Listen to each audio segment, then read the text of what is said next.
Siul, prediksi dan ulasan sepak bola.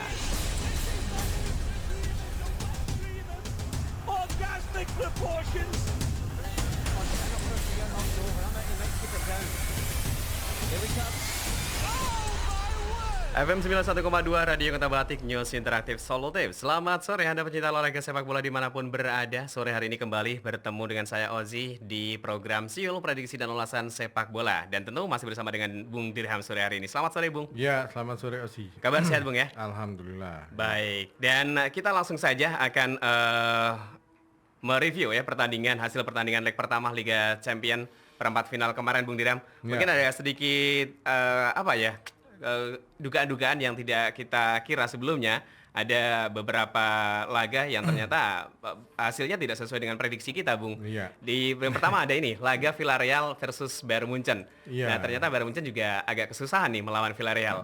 Seperti apa, Bung, tanggapan dari Bung Dirham sendiri laga ini? Kalau saya lihat Bayern Munchen terutama ya, ketika menghadapi Villarreal banyak sekali kita bisa melihat Villarreal betul-betul menyiapkan diri ya melawan tim sekuat Bayern ya.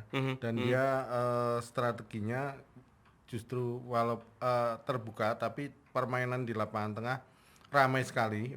Bayern juga punya gelandang-gelandang yang luar biasa. Iya. Hanya saja memang juga faktor keberuntungan juga ya. Oke. Di mana Villarreal juga ada satu gol yang dianulir ya, karena offside itu. Tapi saya lihat dia strateginya berhasil ya, dan peluangnya kalau dilihat memang Bayern Munchen begitu dominan ya, tapi kenyataannya memang Villarreal yang lebih unggul. Nah, itu saya lihat banyak sekali dengan strategi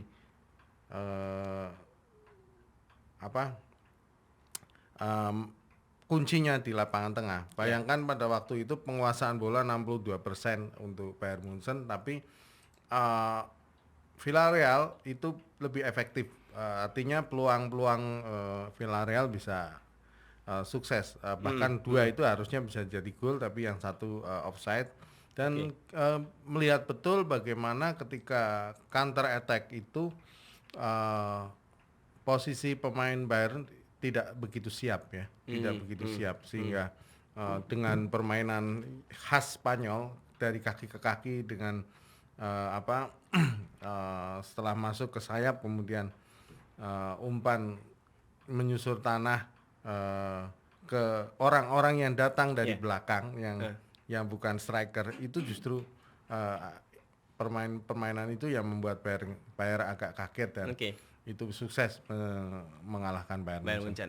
Tapi kekalahan 1-0 di kandang Villarreal ini belum tentu aman, aman karena kan leg kedua mainnya di Jerman ya. Di kandang Bayern Munchen tentu akan menjadi pembeda ya.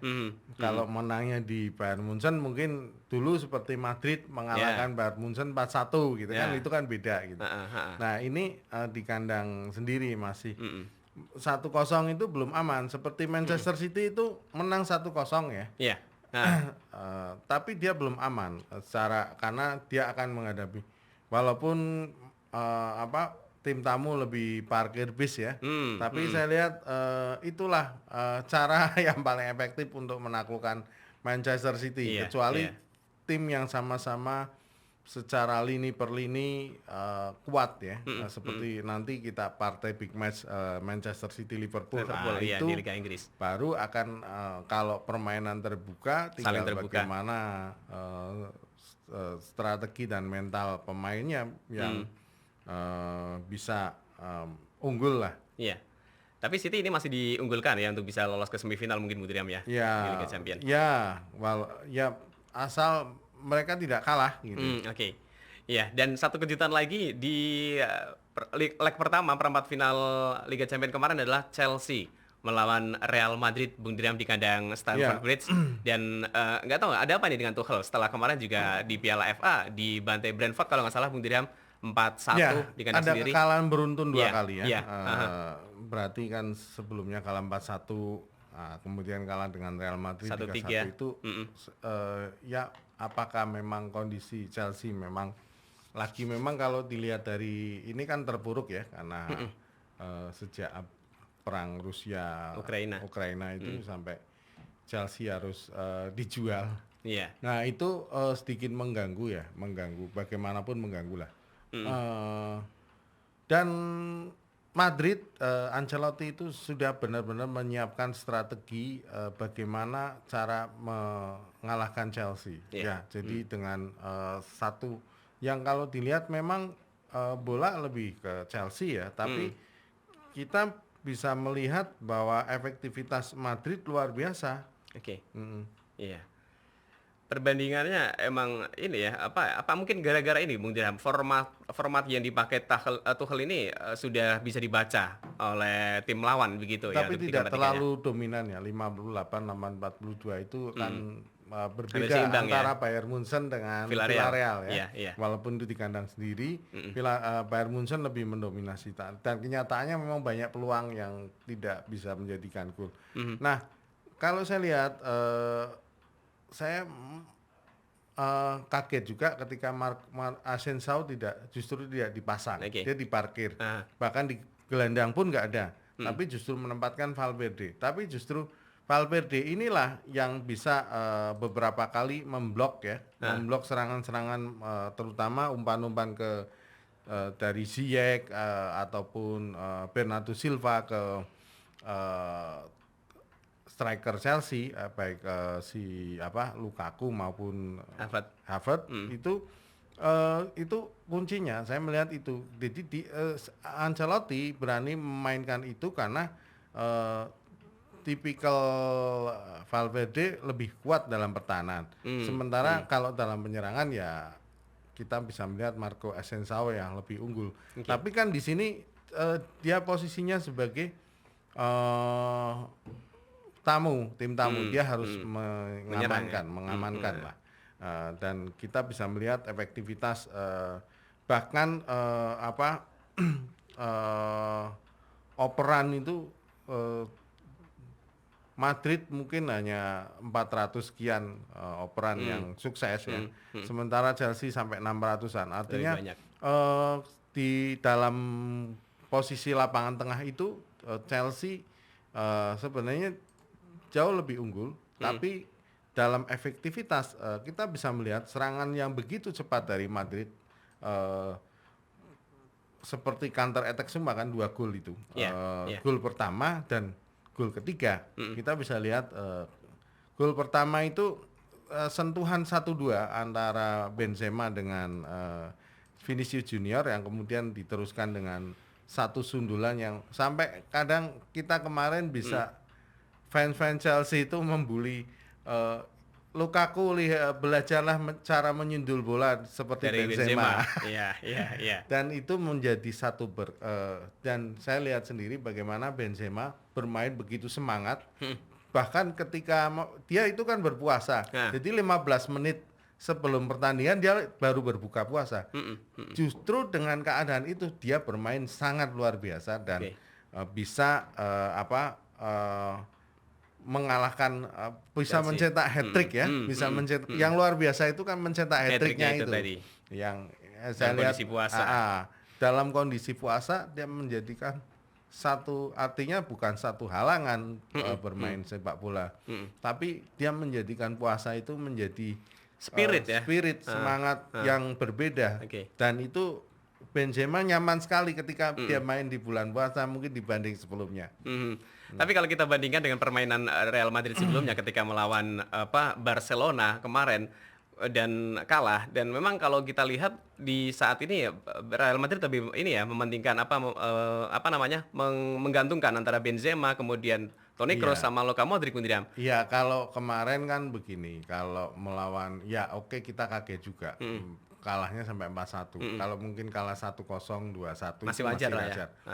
4-1.